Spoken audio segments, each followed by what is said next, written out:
Number 1, జనవరి 22 ఎందుకు రాముడి విగ్రహాన్ని ప్రతిష్ఠిస్తున్నారు? నెంబర్ 2, అయోధ్యలో రాముడి గుడి కట్టడానికి ముస్లిమ్స్కి మధ్య గొడవ ఏంటి?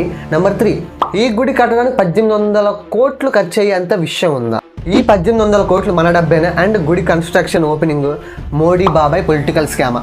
సో ఈ క్వశ్చన్స్ అన్నిటికీ ఆన్సర్ తెలుసుకోవాలంటే సింపుల్, వీడియోని ఎక్కడా స్కిప్ చేయకుండా చివరి వరకు చూడండి. జిఎస్ఆర్ బడి ఏం చూస్తున్నావు? కింద క్యాప్షన్ లేదనా? అక్కర్లేదా? బండెక్క. అయోధ్యలోని రామ మందిరం 22 జనవరికి ఎందుకు ప్రాణ ప్రతిష్ఠ చేస్తున్నారు?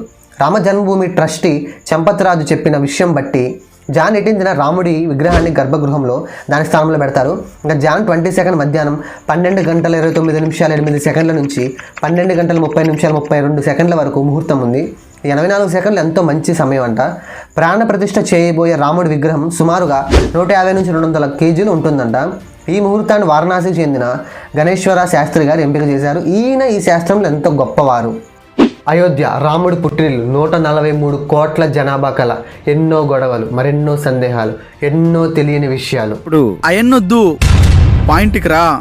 అయోధ్యలో రాముడు 5114 BC జనవరి 10న పుట్టాడని ISCV institute of scientific research of Vedas చెప్తుంది.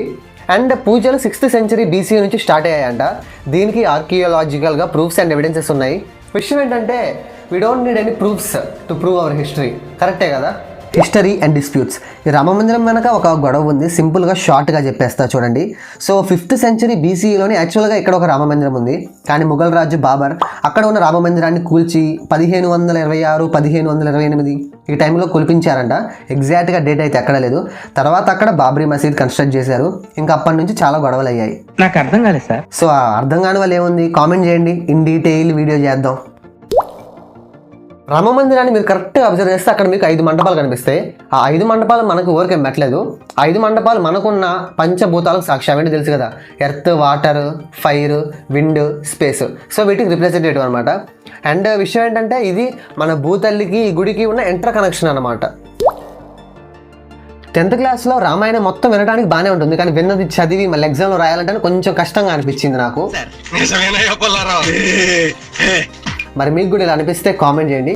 సో విషయం ఏంటంటే ఇలాంటి వాళ్ళ కోసం ఒక మంచి ఆపర్చునిటీ. అదేం లేదు, అది కన్స్ట్రక్ట్ చేశారు కదా.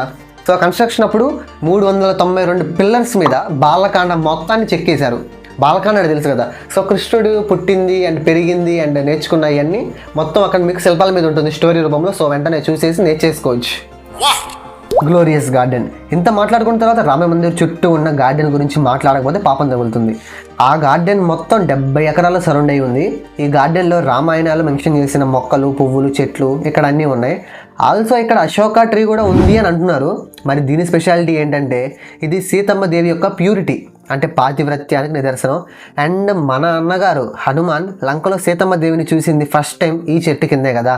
ఈ వీడియోని మీరు ఇక్కడ వరకు చూసారంటే వీడియో మీకు నచ్చిందని అనుకుంటున్నా. సో అలా నచ్చింది అయితే ఇప్పుడే వెంటనే లైక్ చేయండి. అండ్ ఇలాంటి మరెన్నో వీడియోస్ కోసం మన ఛానల్ ఇప్పుడే సబ్స్క్రైబ్ చేసుకొని పక్కన వచ్చే బెల్ ఐకాన్ మీద నొక్కి ఆల్లో పెట్టుకోండి. Thank you. రామ మందిరానికి 200 అడుగుల లోపల ఒక టైం క్యాప్సూల్ని మెసేజ్తో పాటు పెట్టేశారనమాట. సో ఏంటంటే దీంట్లో ఈ రామ మందిరం స్టార్టింగ్ కన్స్ట్రక్షన్ నుంచి ఎండింగ్ వరకు ఎలా జరిగింది, సో ఇక్కడ ఉన్న స్క్రిప్చర్స్ ఏంటి, మన ట్రెడిషన్ ఏంటి, మన కల్చర్ ఏంటి, సో ఇవన్నీ ఫ్యూచర్ జనరేషన్ వాళ్ళకి తెలియాలి అన్న ఉద్దేశంతో ఇక్కడ పెట్టారనమాట. సో దట్ ఏంటంటే మన ఫ్యూచర్ జనరేషన్ వాళ్ళకి మనం ఎంత కష్టపడి దీన్ని సాధించుకున్నామో, దీనికి మనం ఎంత గౌరవం ఇవ్వాలో అన్న విషయం తెలుస్తుంది కదా. ఈ తాతగారి పేరు K Parashuram. As of now ఈయన వయసు ఇప్పుడు 96 years. చూస్తేనే అర్థమవుతుంది కదా, ఈయన ఒక SC లాయర్. SC అంటే ఇక్కడ క్యాస్ట్ కాదండి, SC అంటే సుప్రీం కోర్ట్ లాయర్. సో విషయం ఏంటంటే ఇప్పుడు కట్టిన రామ మందిర్ స్థలం కోసం ఈయన 4.5 గంటలు కాళ్ళకు చెప్పులు లేకుండా అంటే బేర్ ఫుట్తో మన తరపున కోర్టులో వాదించాడు. జడ్జి గారు అన్నారనమాట, ఏంటంటే పరశురామ్ గారు మీరు బాగా వయసులో ఉన్నారు, సో కొంచెం కూర్చొని వాదించండి, ప్రాబ్లం ఏం లేదంటే అన్నారంట పరశురామ్ గారు, నేను ఇన్ని సంవత్సరాలు నా క్లయింట్స్ కోసం నుంచొని వాదించాను, ఇవాళ నా రాముడి కోసం నేను ఇక్కడ మీతో వాదిస్తున్నాను, ఆయన తరపున వాదిస్తూ నేను నుంచోవడం కరెక్ట్ కాదని చెప్పారంట. సో ఇలాంటి గొప్ప వ్యక్తి కోసం ఒక్క లైక్ చేయలేమా, ఒక్క కామెంట్ చేయలేమా? రామ మందిర్ కన్స్ట్రక్షన్ చేసింది సోంపుర పరివార్ వాళ్ళు. వీళ్ళు ఎటువంటి స్టీల్ కానీ ఐరన్ కానీ గుడి కన్స్ట్రక్షన్లో యూజ్ చేయలేదు. ఇక్కడ కన్స్ట్రక్షన్ కోసం గంగోత్రి, హల్దీగతి, కేదార్నాథ్, బద్రీనాథ్, మన చిత్తూరు ఫోర్ట్ అండ్ ఇలాంటి 2527 పవిత్రమైన ప్రదేశాల నుంచి మట్టి తెప్పించారు. అండ్ ఆల్సో 150 నదుల నీళ్లు కూడా యూజ్ చేశారు. ఇందులో మన ఇండియాలో ఉన్న 8 పెద్ద రివర్స్ లైక్ గంగా, గోదావరి ఇలా అనమాట. అండ్ 3 సముద్రాలతో పాటు శ్రీలంక నుంచి కూడా కొన్ని పవిత్రమైన నదుల నీళ్లు తెప్పించారు, ఎటువంటి పార్షియాలిటీ లేకుండా. ఈవెందో మనకి వాళ్ళు గొడవలు పెట్టుకున్నా, ఇంక్లూడింగ్ మానస్ సరోవర్ కూడా. ఫైనల్లీ మన మోడీ బాబాయ్ పొలిటికల్ యూస్ కోసం ఈ రామ మందిర్ని కన్స్ట్రక్ట్ చేయించాడు. అండ్ ఆ కన్స్ట్రక్షన్లో వాడిన డబ్బు మనం కట్టిన ట్యాక్సెస్. విషయం ఏంటంటే భయ్య, అయోధ్య రామ మందిర్ని కట్టడానికి అయ్యింది 1800 కోట్లు. అండ్ ఆ మనీతో స్కూల్స్, కాలేజెస్, రోడ్స్ వేయించవచ్చు కదా, ఇండియా డెవలప్మెంట్ కోసం ఖర్చు చేయొచ్చు కదా. మొత్తం ప్రజల డబ్బు, ట్యాక్స్ పేయర్స్ని మొత్తం మన దగ్గర కలెక్ట్ చేసేసి కన్స్ట్రక్షన్ ఖర్చు పెట్టారు అని తెలిసి తెలియక మాట్లాడుతున్న ప్రతి ఒక్కరికి వీడియోని షేర్ చేయండి. అండ్ మీరు తెలుసుకోండి, జాగ్రత్తగా వినండి. న్యూస్ ఛానల్స్, పొలిటీషియన్స్, మీకే రామ మందిర్ని కట్టింది ప్రజల డబ్బుతో కాదు. మనకి కోర్టు నుంచి ఎప్పుడైతే మీరు రామ మందిర్ని కట్టుకోవచ్చు అని పర్మిషన్ వచ్చిందో అప్పుడే, అంటే ఫెబ్ 2020లో శ్రీరామ్ జన్మభూమి తీర్థ్ క్షేత్ర ట్రస్ట్ని స్థాపించారు. అండ్ ఆ ట్రస్ట్కి వచ్చిన డొనేషన్స్ ఎంతో తెలుసా? అక్షరాల 5,500 కోట్లు. ఇందులో నుంచి ఇప్పుడు 1800 కోట్లు ఖర్చు పెట్టారు. అండ్ రిమైనింగ్ మనీతో మనం సింపుల్గా కొన్ని సంవత్సరాల పాటు ఆ గుడిని మెయింటైన్ చేయవచ్చు.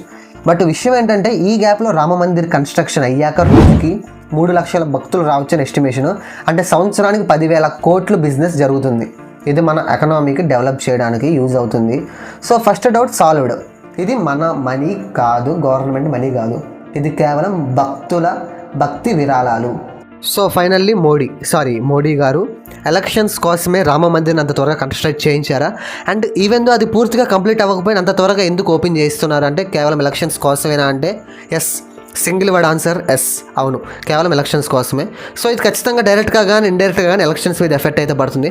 బట్ మీకు ఒక క్లారిటీ ఉంది కదా, ఎలాంటి పర్సన్, ఎలాంటి వాళ్ళు, ఎలాంటి పార్టీ, ఎలాంటిది మన కంట్రీకి డెవలప్మెంట్ చేస్తుందా చేయదా అని. సో దాన్ని బట్టి డబ్బులు తీసుకున్నా పర్లా, కానీ ఓటు మాత్రం కరెక్ట్ పార్టీకి వేయండి. సో ఇంకా కొన్ని గంటల్లో సెమ్ ఎగ్జామ్ ఉంది, కేవలం మీకోసం మాత్రమే వీడియోని షూట్ చేస్తున్నా. ఇప్పుడే షూటింగ్ అయిపోయింది. ఇప్పుడు టైం చూస్తే 2:50 ఎర్లీ మార్నింగ్ అవుతుంది. సో వీడియో మీకు నచ్చితే ప్లీజ్ లైక్ చేయండి, నచ్చకపోతే డిస్లైక్ చేయండి, మొత్తం ఏదో ఒకటి చేయండి, కామెంట్ చేయండి, సబ్స్క్రైబ్ చేయండి. So thank you all, thank you. జై శ్రీరామ్.